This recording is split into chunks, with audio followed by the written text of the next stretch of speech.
Our quick crochet lesson for today is going to help us to crochet more comfortably for longer periods of time.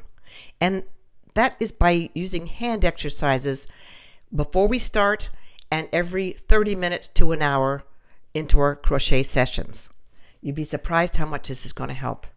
The first one is hold your hands out in front of you with your palms facing downward and just clench your hands. Hold for 5 seconds and then release to a more casual hold. Clench again 5 seconds and release. We're going to repeat 5 times with each hand.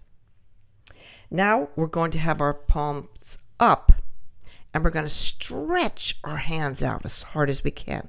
Hold for 5 seconds and then release to a more casual hold. Stretch 5 seconds and release. And again, we'll do 5 times with each hand. Now we're going to do circles.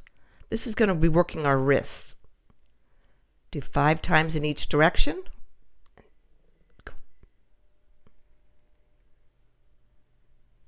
And then we'll do the other hand. Repeat the whole exercise 5 times as well.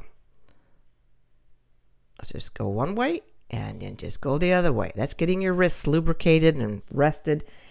And then we're going to do the mattress stitch exercise or the block. And we just entwine our fingers, push away from yourself, hold for 5 seconds and release. And do that 5 times. Then our very last one is to stretch out our fingers and we hold our hand up with our palms facing away and we push toward us with the other hand. Hold for 5 seconds and release. Hold for 5 seconds and release. And we'll do that 5 times with each hand. And you should feel the difference in your hands and arms, and it's just a nice feeling, and you're ready to go right back into another crochet session.